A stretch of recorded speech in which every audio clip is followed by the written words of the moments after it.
Hard, heavy, and hair. Badass music for badass listeners. With Pariah Burke. Vinny Appice is one of the biggest and most respected metal drummers and songwriters in the world.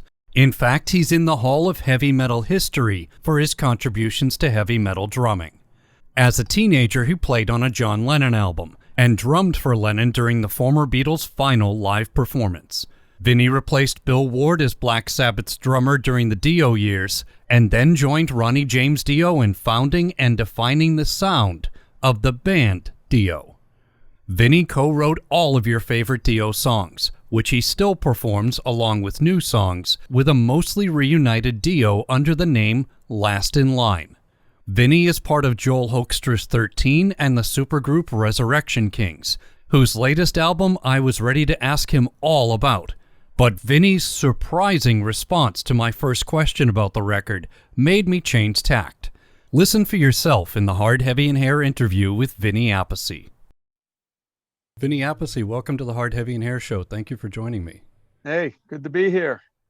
Pariah. All right, ready to go.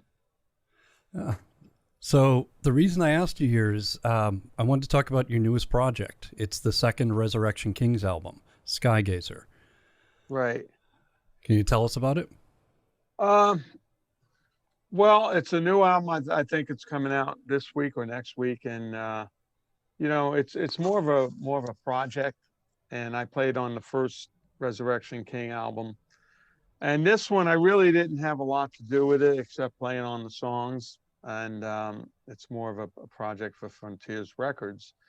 And I'm on it. Craig Goldie's on it. Chaz West is singing some of the vocals. And then Alexandra, who's the producer, he seems to be playing bass on it, whereas the last record was Sean McNabb. So, and he's singing on some of the tracks as well. So it came out. It's a good album.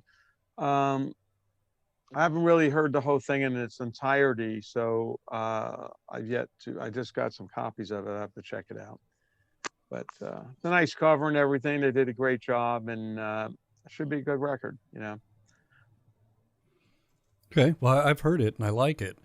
But so you're saying you didn't do much of the writing on it? No, I didn't do anything. It's one of those things where I'm trying to move something off the desk here. It's one of those things, you want to play on it, and of course I do. I did the first one, but it was a little bit different because last time we were a little bit more involved, each of us. This time it was more of Alexandra's kind of project and the Frontiers. So I just played, and the drums are not loud enough for me on this record, to tell you the truth. I did notice it was a little bit softer than you usually play. A little bit what? A little bit softer. The drums were a little bit lower than you usually play. Yeah, well, I didn't mix it. If I mixed it, the drums would be way out. It'd sound like a Zeppelin record. But these drums, that's the problem these days, And a lot of people mix. I do a lot of sessions and projects. Then I hear the stuff back, and I go, "Well, who mixed this?" The mix is just they bury the drums.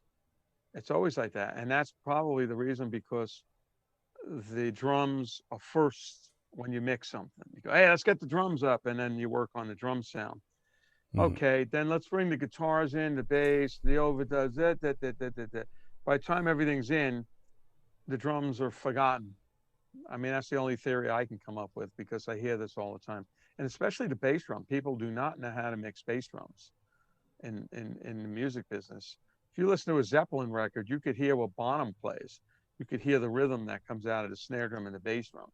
Well, that's the way it should be, especially with a drummer like me. I don't play the same plain vanilla stuff in songs. I like to play a lot of rhythms and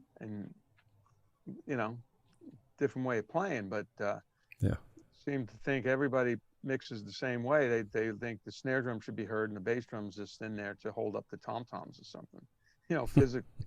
So I just get upset with that kind of stuff, and I don't know, either they're deaf or they don't know how to mix, You listen to Dio records, the early records, there's drums in there. You hear all the drums. listen to some of the Sabbath stuff. It's all drums in there, and a lot of this other stuff, drums are buried, man. Now, if you notice it, then of course it is.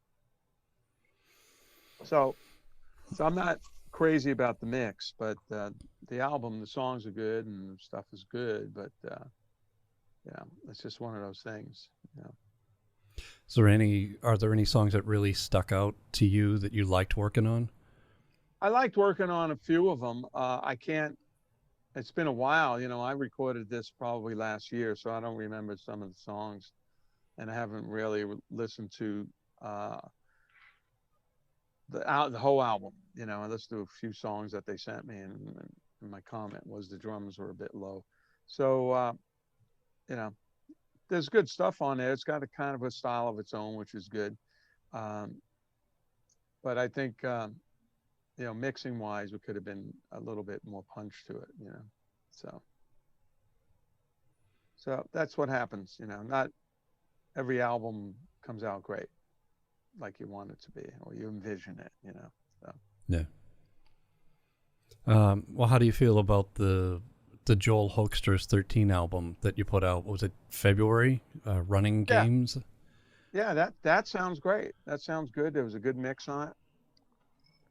A lot of energy, we got the same guys that played on the first record, me, Tony Franklin, and why can't I think of his name? He's gonna kill me on vocals. So that album came out great. I think it's really cool. You could hear everything. Everybody, you hear all the instruments. Everything is good. The songs are good. Joel's a great guitar player. Love working with Joel. So that was a fun album to do. Yeah, and I did his first album as well. And then we played a cruise after the first album. About a year later, we played a cruise together, and we never. Russell Allen on vocal. Yep. Sorry, Russell. I just woke up, took a nap, and we did the first record, and then later on, maybe 6 months or a year later, we did a rock cruise, and we never played together. I never even met Joel, except on the boat. When we got on the boat, the ship, saw Joel. Hey, man, I'm Vinny. You're Joel. Nice to meet you, dude. Even though I played on the record, but we never met and never played together. And we just rehearsed. We all made notes, and we rehearsed for 2 hours. They gave us a room on the ship where we can have for 2 hours a little stage and everything, and that's what we did. We rehearsed 2 hours, and then we went and played a big show on board, and it was perfect. I couldn't believe it. I mean, nobody really messed up. We just went through the songs. It was a lot of fun, and people really enjoyed it. So that was cool. Yeah, that is cool. So when you were working on the album, were you working remotely with each other, or just? Yeah. Okay. Because same thing with the Resurrections Kings. Same thing. They send files. I play on it. I'll send the drums back and individual tracks. So same thing with Joel, so they could do their mix on it, And sometimes you never meet these people you play with. It's funny. Yeah. But you don't. That's not your preference to work like that, is it? It is for what doing sessions. I like it. I got a studio here. These are my drums back there, and I like putting. If the music's good, a lot of these are my friends and contacts, and I like punching in the drums. I like getting into the songs and putting everything together like this. But for a real band, like my band Last in Line, we rehearse in a room, we play in a room. When we go record an album, we do it together. That's the old school way that worked well. So that's what we do. But for these things, you can't do that. You want a session, you go, hey, would you play on this record? Yeah, I'll send you the files, and it works. It does work. So. Okay. So since you brought up Last in Line, is it now? I know it's not the original band, everybody together again, but was it weird playing with everyone without Ronnie? No, it wasn't weird the first time we played together. Actually, it's because it didn't start out like that. It started out as Vivian called me up and said, "Hey, I was talking to Jimmy, and you want to come down and jam next week? I'm going to be in town, and Jimmy's up for it. Well, I'll just play some old stuff, see how it goes, and whatever." Yeah, okay. So that's how we got together, the three of us. I mean, it wasn't anything like, "Oh, I wish Ronnie was here," or anything, because it wasn't a serious thing. It was just like, let's just play those songs, see if we remember some of it. And we had a good time. It was fun trying to remember Viv's trying to remember the solos he played and the arrangements of the song. So it started off that way, and then it went so well. We said, let's do it again. And the next time, my friend Andy Freeman was in town. He's a great singer. I said, come down. You know this stuff. Sing a couple songs with us. So he came down and he blew everybody away. It's like, holy shit, this guy's amazing singing the Dio stuff. Yeah. And that's how we started. And we said, why don't we do a couple of gigs. Gigs led to more gigs. And then it led to manager Steve Strange got us a record deal with Frontiers. And we've since done 2 records. And now we're not with Frontiers Records right now, but we're working on a new record for a different company. And that's probably going to be out next year. This year is flying by anyway. Yeah. Yeah, July already. Yeah, it's crazy. So you're working on the third Last in Line album, same group of players as last one?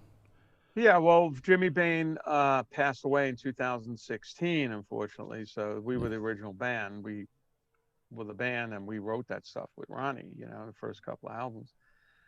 So Jimmy, unfortunately passed away. And then we got a good friend, Phil Soussan, who played with Ozzy and Billy Idol. He was kind of from the same family, He's the same age, and he was around all the same music. We were doing Dio, he was in Ozzy, and so we're good friends for years, and we've done different projects together, Phil and I.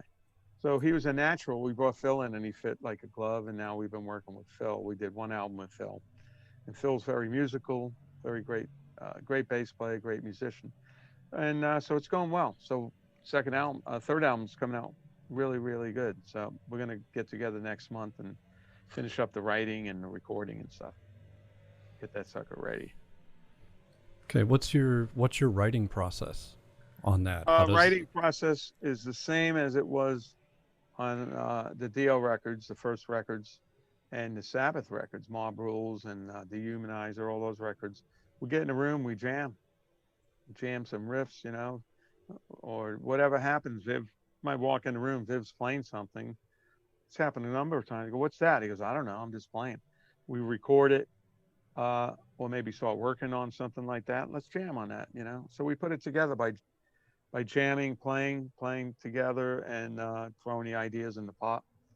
And it's a natural way of doing it, and it works really well for us. And that's what we did with all the big albums. So Mob Rules, Holy Diver. Nobody came in with a song. Nobody came in and said, hey, I got this song called The Mob Rules, and it goes like this. That didn't work. Tony played the riff.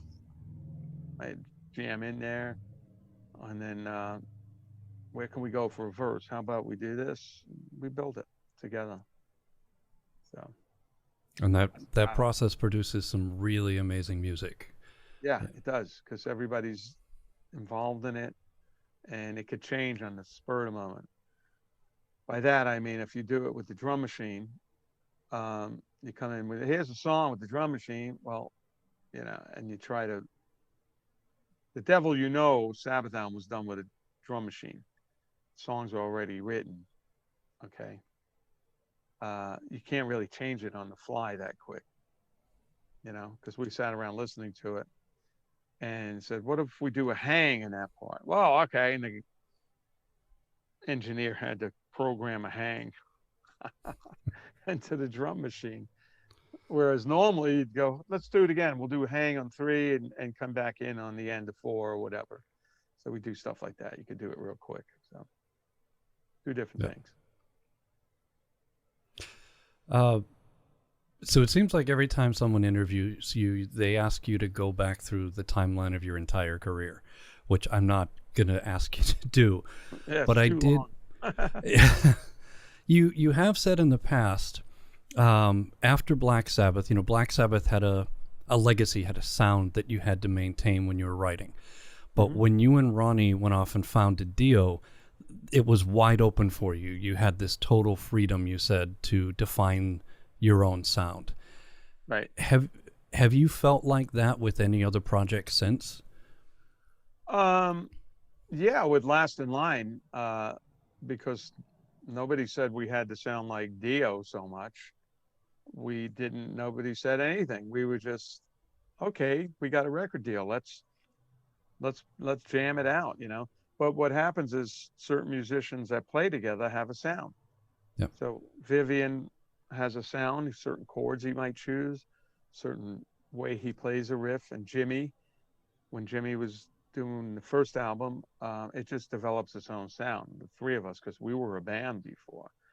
And then when we got Phil, we just, whatever happens, you know, we didn't set out a definite sound. Like, it's the way somebody plays, especially a guitar player. You know, I was in a band called Kill Devil Hill with Rex Brown from Pantera. And it was just a real heavy band. And that's because Mark Zavon was the guitar player. He's not a known dude, but he's a really great guitar player, but he played real heavy and mean. And I recommended Rex to be in the band because I thought he would fit right in. And he was looking for something to join. And so it became a cool sounding band, you know. Vocalist Dewey was fit right in. So we didn't have to. Sabbath's a different thing. Sabbath's established, and it's got years and years of history, and you can't just go in there and change that. You know, it Right. has to be played a certain way. Certain ways I would even play hits with that band, crashes. You know, not a lot of snare drum, ba boom, ba ba. It would be more of the crashes with the bass drum, more mysterious kind of approaches to some of the fills to give it more of that, stay in that sound in that realm. That's why it was fun to start with Ronnie. Okay, start from zero here. You know, black the notebook's empty. Let's do whatever we want. You know, and that's what we did. So it worked. Yeah, and it worked great. And I wanted to. I was curious if it was like that with Last in Line, but I also knew, you play a lot of the Dio hits, a lot of the old Dio stuff. So I wasn't sure if you were able to get that level of freedom with this band. So it's really cool that you do get it. Yeah, we did get it, and we just play the way we play, and it's obviously sounds a little like Dio because it was the three of us in the beginning.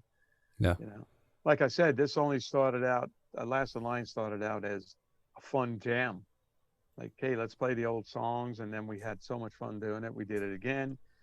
Let's do gigs. And when we went out on those first gigs, we just played the Dio stuff because we didn't have original stuff.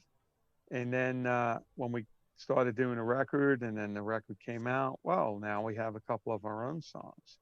So we put in probably 3 of our own songs, and the rest was all Dio. And then the second album, we put in another couple of songs, but we still maintain doing those Dio classic songs. That's what people want to hear as well. You let the audience down. We go, oh, we're going to play our new album in its entirety, and you guys don't even know it. That's not cool, People want to hear Holy Diver, Stand Up and Shout, Rainbow in the Dark, all that stuff. We rock. So we're smart enough to keep that as the foundation and put our stuff in there. It's a great band. We play that stuff, and it's fun to play the old stuff too. We have a good time. And what's the audience response to the newer songs?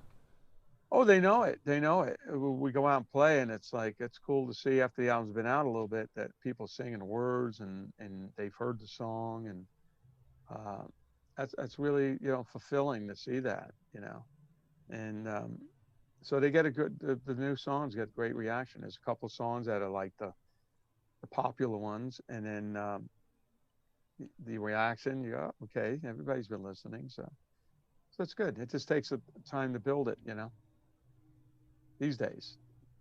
Yeah. No MTV to give you the head start and the kickstart. Yeah, the music business is totally different now. There's no radio, there's no MTV, it's the internet, but it's a whole different business now. Totally different.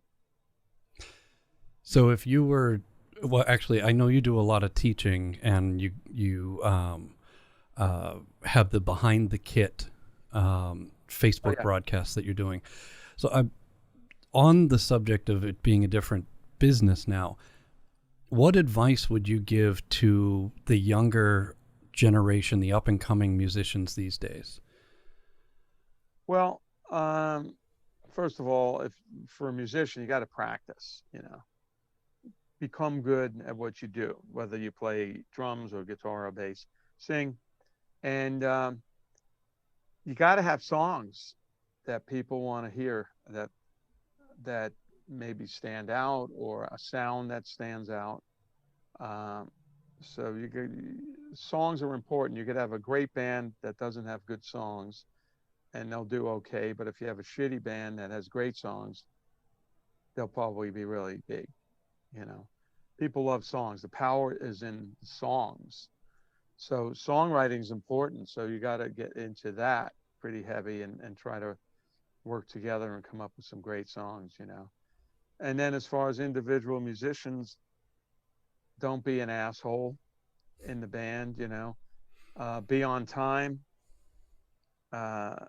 be a team player, support the other guys, and don't try to argue, and kind of stay away from that stuff. The being on time thing is important.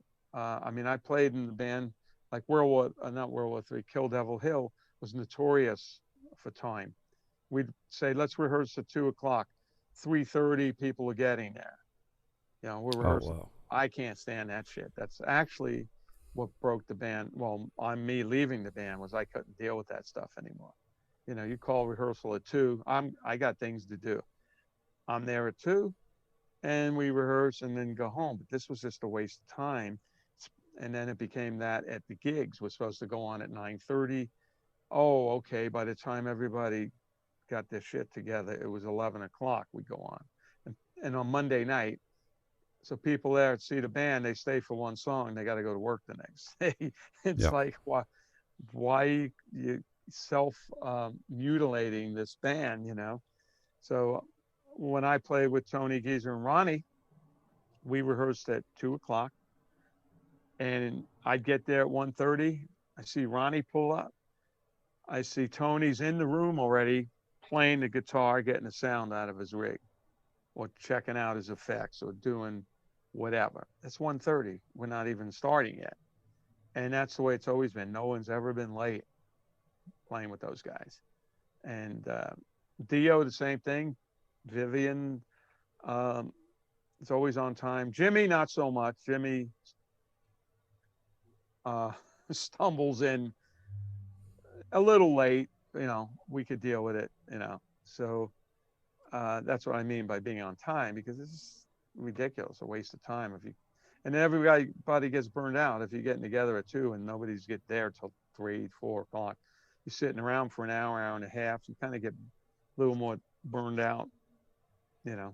All your energies, like you were ready to go, your excitement, and it kind of fizzles away because you're waiting so long. So all those things, are important. And Gene Simmons did a rock camp. I do a lot of rock fantasy camps, and he said the same thing. He said, I still feel privileged to be blessed to be stepping on this stage. And he was supposed to be at the rock camp at 1:00 or something. He was there at 11. And then he showed his book of appointments that day. And there were all these things that started at 6 a.m. He goes, look what I did today. Boom, boom, boom. It says rock camp, 2 p.m. And it goes, it's 11:15 now, and I'm here. He's early. Mm-hmm. So he stressed the point of being on time, which was a really good point, of working together and not being, somebody carrying your weight in the band. So yeah, and it's a matter of respect for your bandmates, for the engineer that might be sitting there waiting. Yeah, you call it a band. It's a ring. It's around. if the one guy's not feeling good tonight, well, I'll cover for you when we're playing. You know, I'll play extra strong and cover your parts, or that's what we do. You know, we're like family up there. So yeah, you gotta support each other. All right, that's really good advice. Thank you. Yeah. On the flip side, do you have any funny stories from the road, or, you know? Well, you know, there's been a couple of things. I mean, I've said a lot of them already on interviews and stuff. I mean, there's been stupid things like we'd pull in this one we were doing. We were doing a separate band, Jimmy Bain and I, and Carlos Cavazzo from Quiet Riot. We were doing small venues, and we had a white van, and you know, we go, all right, let's stop and get some fuel and stuff. So we stop, white van. We all go in, use the bathroom, buy some stuff to drink, whatever. And then another van pulls up with a bunch of Oriental people in it, like a family. You know, so Same we come kind of out. van? Same kind of Same. van. Yeah. Okay. So we come out, we get in our van, and Jimmy's still in the store, and we're watching him. He comes out of the store. He gets in the van with them. You hear screams. Ah! They thought they was going to rob him or something. And we're cracking up. Jimmy! Oh, sorry, mate. Oh, they come strolling over. Silly things like that. That's Jimmy. God bless him. I heard you had a mishap on stage involving a smoke machine once. It was just a smoke machine back in the 80s with big oil drums filled with hot water. And then you used to take cold, dry ice, put it in that barrel, and that created smoke. And then they had a fan that blew it out into hoses around the stage. And that stuff's located behind me, behind the drum kit. So it was with Black Sabbath. 1980, we're playing England, and I forgot, Stafford Hall, I think we played. 10,000 people, sold out, and we played a couple of songs. Then the song Black Sabbath starts, and everything always happens if it's going to happen in that song.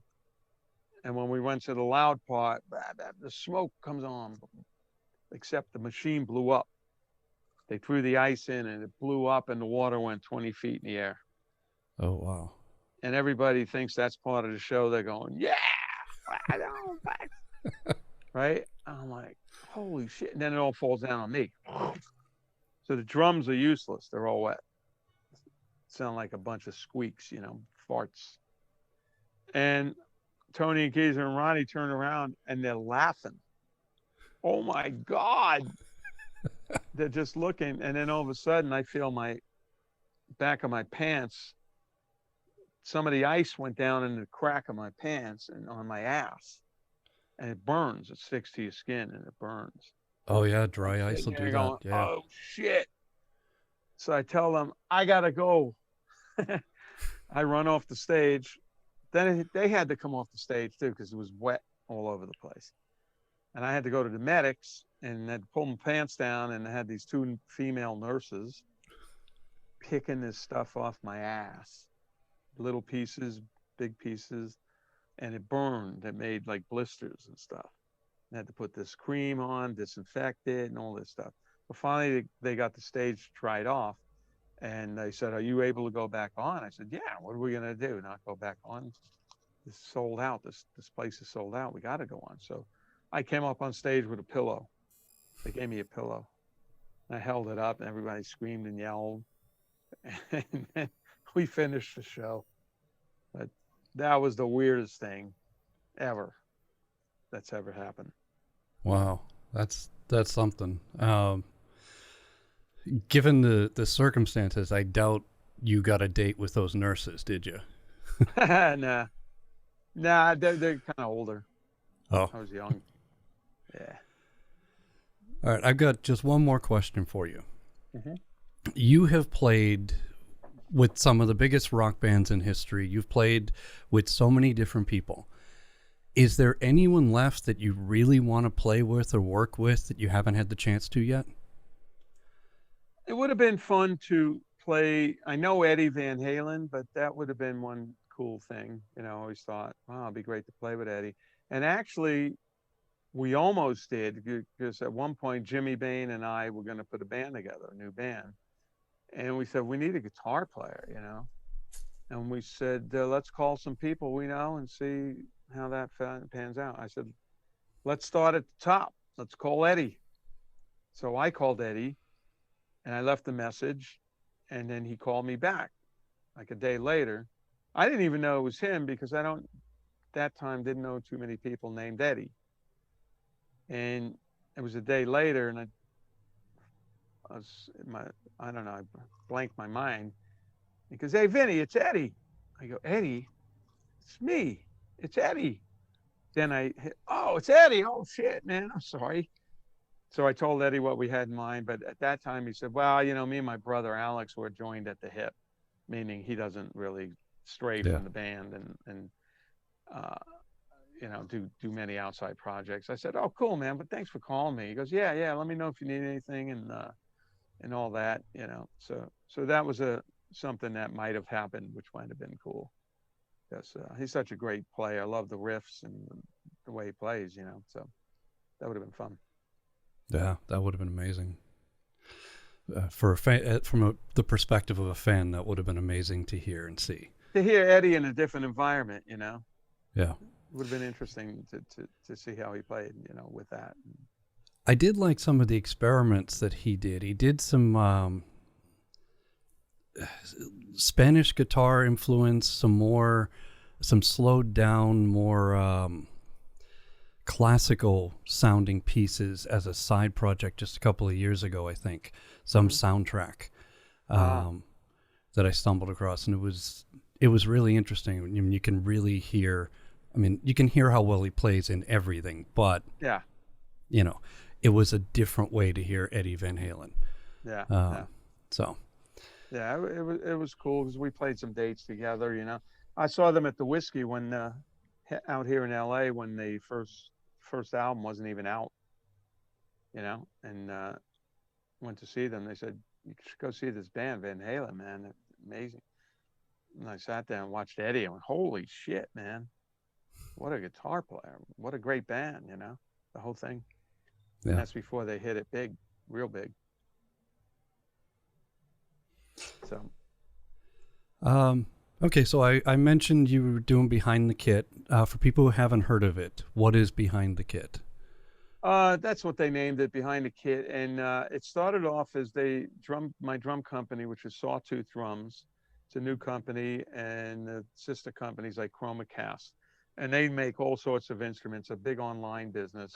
My friend Joe owns the place, and he's a great guy, very passionate musician. He's a really good, great drummer. He kicks ass. His name is Joe Fuco. And he, you know, I met them by doing a clinic at their store.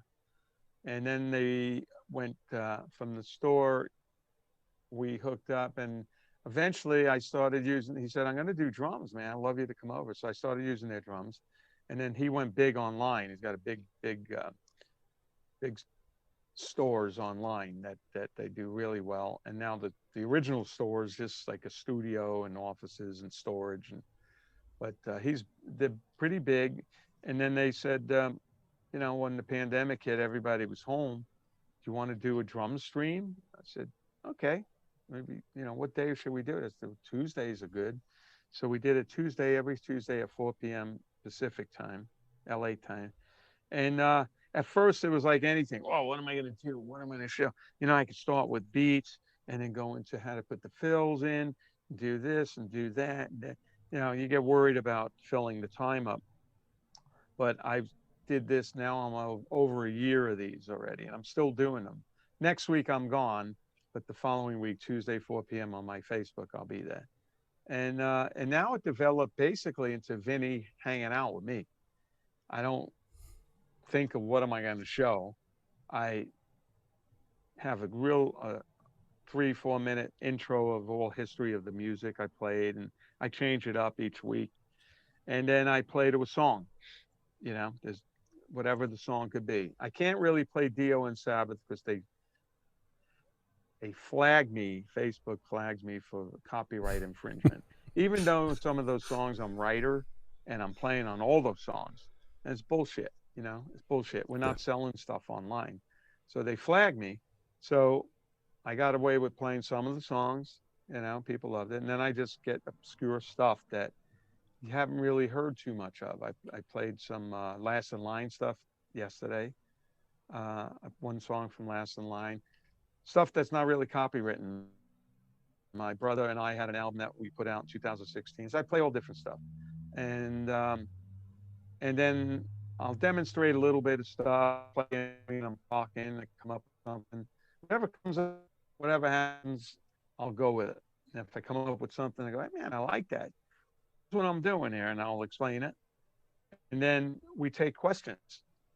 And my girlfriend, her name is Lala, because I can't see the questions. So she'll read the questions and she'll read them onto the mic. And so we answer questions as well. People have questions and demonstrations. And then we usually feature a product, like get 20% off the foot pedal while you're watching the show. Here's the code, different things. Sometimes there's giveaways.